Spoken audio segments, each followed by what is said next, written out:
and our decider of the main division, Group A, for the second spot from Group A for the LAN appearance of the Hungarian Pro Series.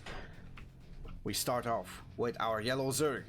Spawning on the top left side of Oceanborn, we are looking at the main hatchery of Panda.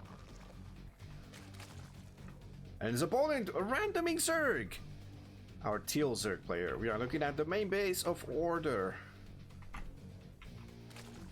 Now let's see what we're going to get from him, as we have a interesting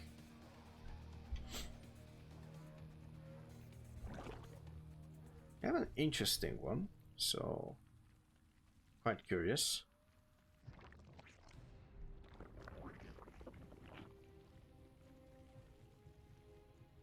Trying to figure out what this build is from Order. Once you have 3 links on the way. Oh my god. Okay, this is gonna be a spy. Is this a spy rush? 12 pool drone pool? Okay, I think it's a 12 pool drone pool, if I'm not mistaken. There's 345 minerals, so there's plenty of minerals left to actually do something, but I'm pretty sure the game is not gonna be old enough. Now obviously you want like 2 spines probably, and if he mined 5 more minerals, 1 spine could be the difference maker over here. Obviously Panda sees this and he's going to be able, even like made an extractor trick. It's gonna pull all these workers, and honestly I don't think Order has this. Oh no, yep, this is looking very spicy. There's the GG. Guys, under 2 minutes, game number 1 goes to Panda. Jump into game number 2. And our second game, we are looking at our random player. I think he randomed. I'm pretty sure he randomed. We are looking at the main command center as he random Terran of Order on the top right side of Alcyone, and we are looking at the main hatchery of Panda, who went for another pool first. The bottom left side already leading 1-0. Let's see what is going to be the case, and I'm pretty sure Panda went for the pool first just because it was a random. So this is his opener against random. He knows that random players are usually cheesy, abusing the fact that you don't know what their race is and you have to open it in a certain way. Well, psych, basically your what do you call it? So the Zerg, as Zerg, your opener is usually hatch gas pool or pool hatch gas, pretty much, depending on what you want to do in the early game. If you're someone who's comfortable with micro and want to deal with a lot of stuff and all that jazz, like bit of micro, and like you're comfortable with falling behind economically, then probably, yeah, most likely you're going to be okay with the 16 pool opener as well. Now your speed is going to be delayed, that's for sure. That's something we already know. But you can actually go for a relatively fast third base as well, even if you go for a 16 pool. So we see that from Panda right now. We saw that he actually accompanied those that drone with the links as well. Now those links are not going to be in position, and the speed, as I said, it is going to be delayed around like 4 minutes or so.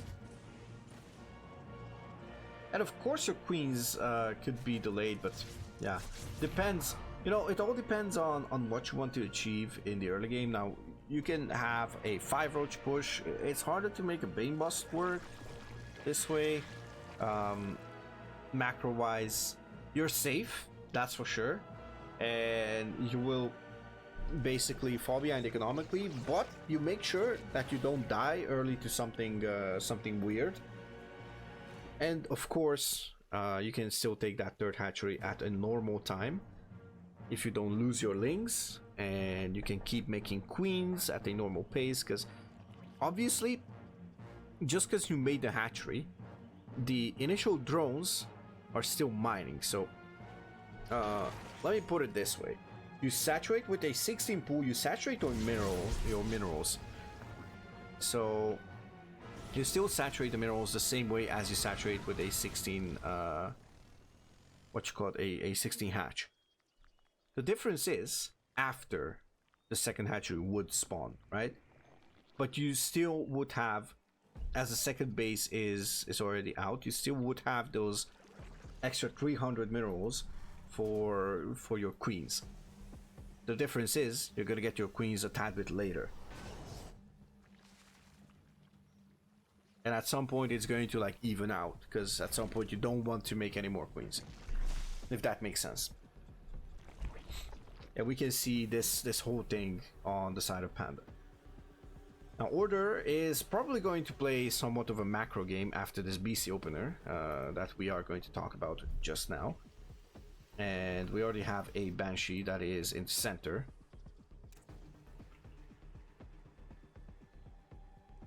By the way, I saw some kind of a trick, or if we can call it a trick.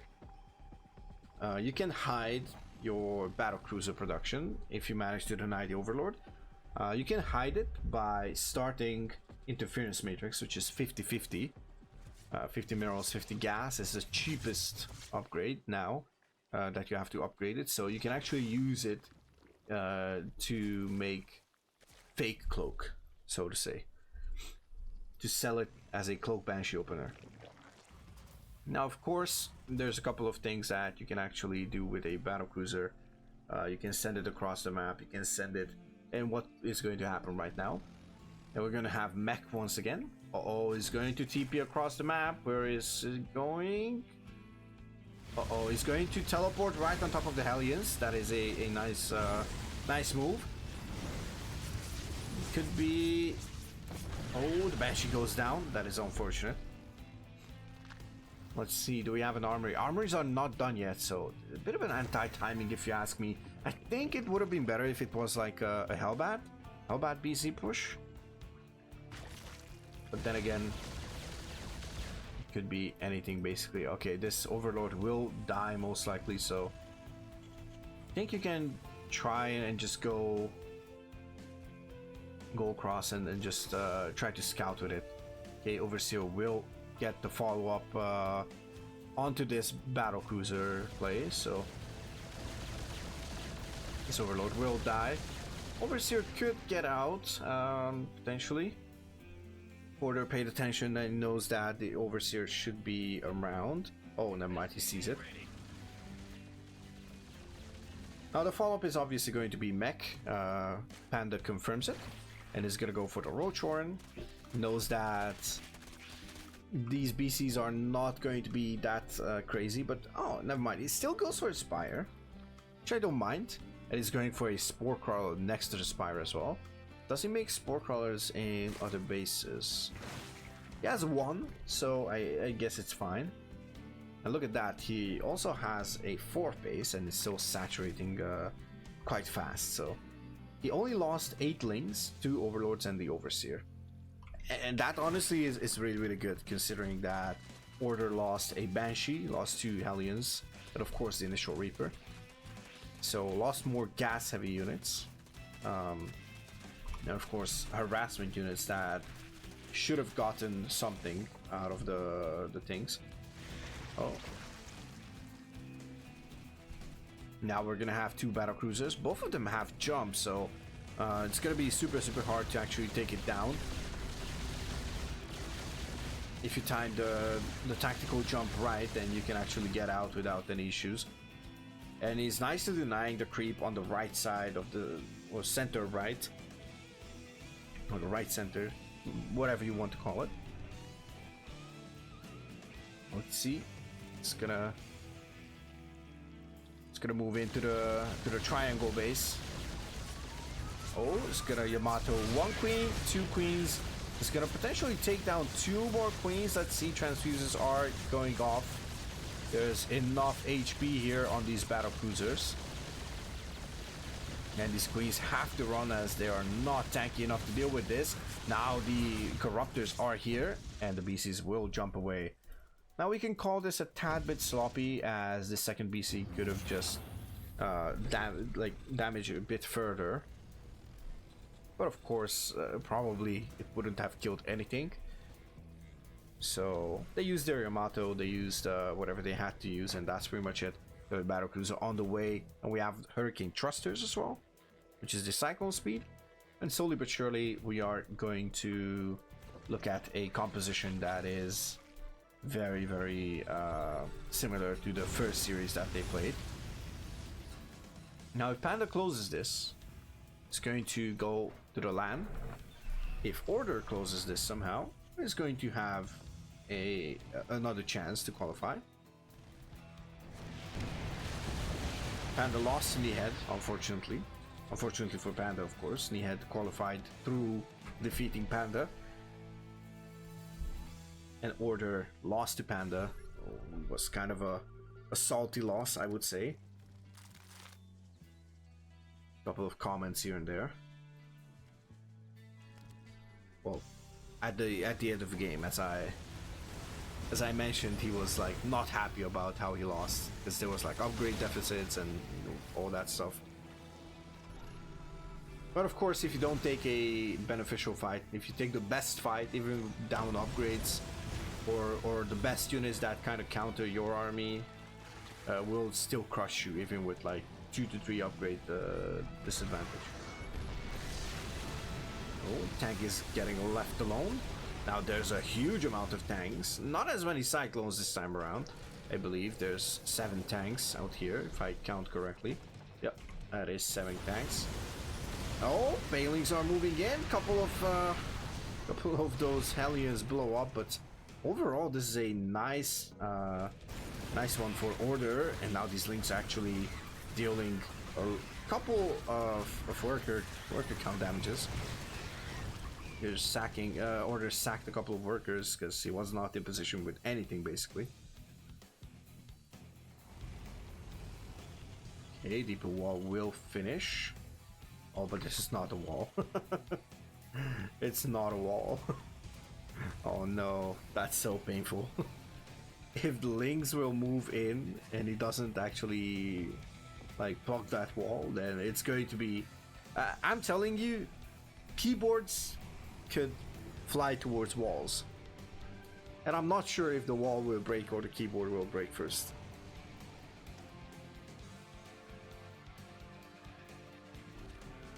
At least I would be so damn angry.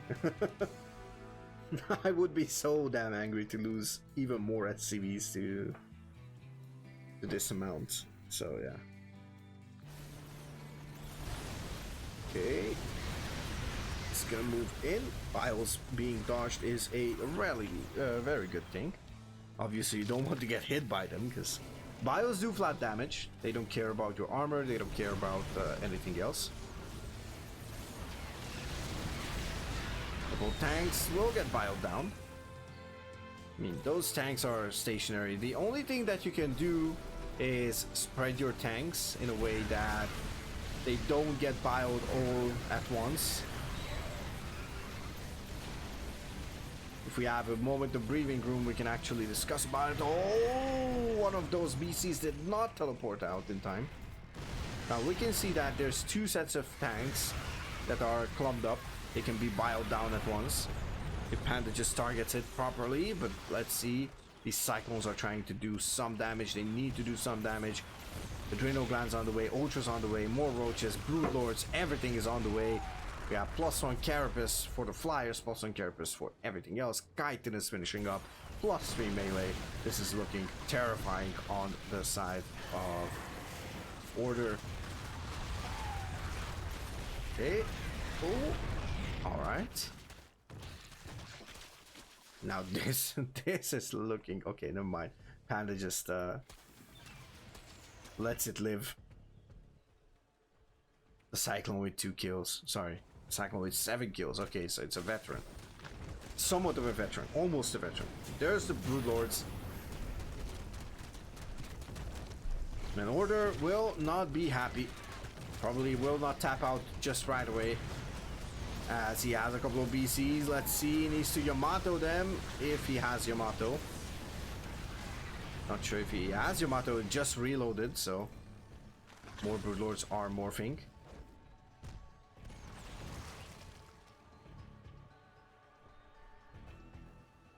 Panda actually took this. Oh my goodness. Oh no, he's gonna run these banelings into the planetary. Oh no. Oh no, he's gonna see it. Oh no, and these are actually... Oh, they're gonna get ran into the planetary. Oh, the planetary is gone. And now a couple of could explode. 3 SCVs fall. They need to get repaired because that's going to look very, very ugly if even one bailing connects to a comp. It's gonna look very, very ugly. Now, I don't know how you feel about this, but I'm feeling I don't know, a massive issue for the Terran. Now, these stores are going to make it a bit easier. They switch to high impact mode, which I think it's high. I still haven't looked it up, so it's quite crazy.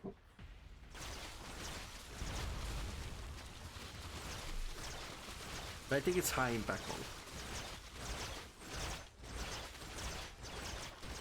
Okay, he's gonna move in. Gonna deny this base with the rich Vespene guys are most likely. Never mind, he's not going to do that. Okay, where's the BC teleports? Oh, I'm not sure what happened here. Okay, single BC teleported. I heard that, so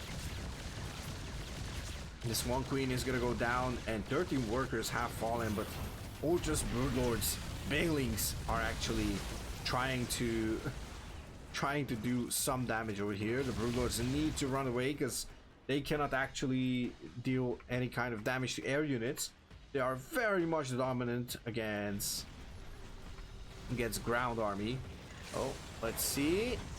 It's going to try and target down these broodlords. Oh, he's going to lose a couple. The Tor has been picked up as well.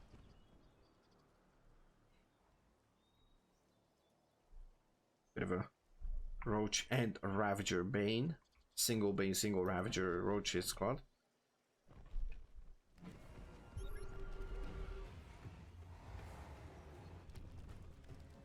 And from the looks of it, honestly, I think the anti-air is covered with those corruptors, I would dare to say. Obviously, there's only +1 air weapons for the Terran, and there's +2 plating, which applies to both the air and the ground vehicles. Already, we can see that the +3 ground vehicle weapons is completed.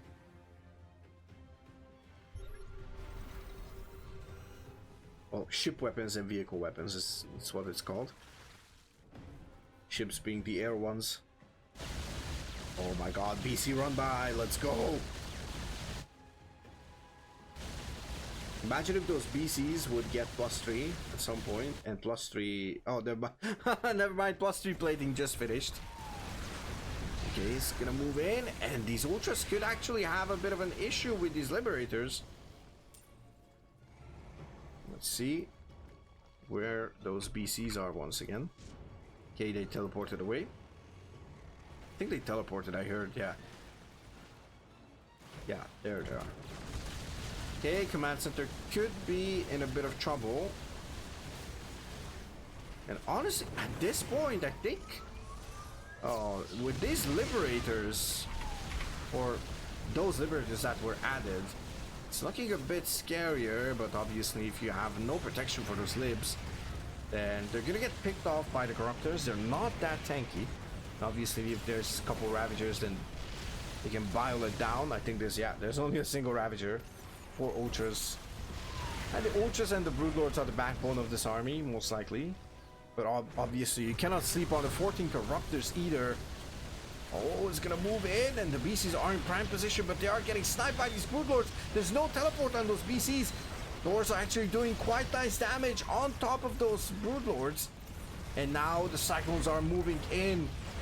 Panda's still at 180 supply, 144 for order. Is this gonna be the game-winning fight, though? Is this the turnaround fight? Army supply is 40 supply away, so 40 supply apart, and the economy doesn't look great for order, that's for sure. We have no 5th base on the side of our Terran, and he is mining out quite fast. Main mined out, natural mined out, 3rd base halfway mined out, 4th base halfway mined out. This is looking very, very scary for our Terran player. He either needs to float his main and his natural, or he's doomed, honestly. Those are the 2 options. But where do you float it? Okay, one command center is going to move in over here. Now the problem with that is those are not planetaries, right? So you cannot really protect them efficiently. He's going to drop a bunch of mules over here. It's going to have, let's see, the income skyrocketing. That is 9 mules, guys. 9 mules. We're going to see... Look at that. The difference, like... I'm not sure how many active workers there are. But, like, yeah. So far, look at that resources lost tab. It's sort of dead even. Sort of dead even. Look at that. A bit more than 500 is the difference. This game is super close in my opinion, and it's a banger. A couple of units will be sacked, and the main has been floated out towards this 5th base. Okay, now Panda is moving in. I think those Broodings are actually tripping up those Ultras as well. Oh no, and the doors are actually being destroyed, and no GG after those neurals. And Panda will close out the deal, and he's gonna qualify for the Hungarian Pro Series Season 4 semifinals, and we'll see him at the LAN. G to the G.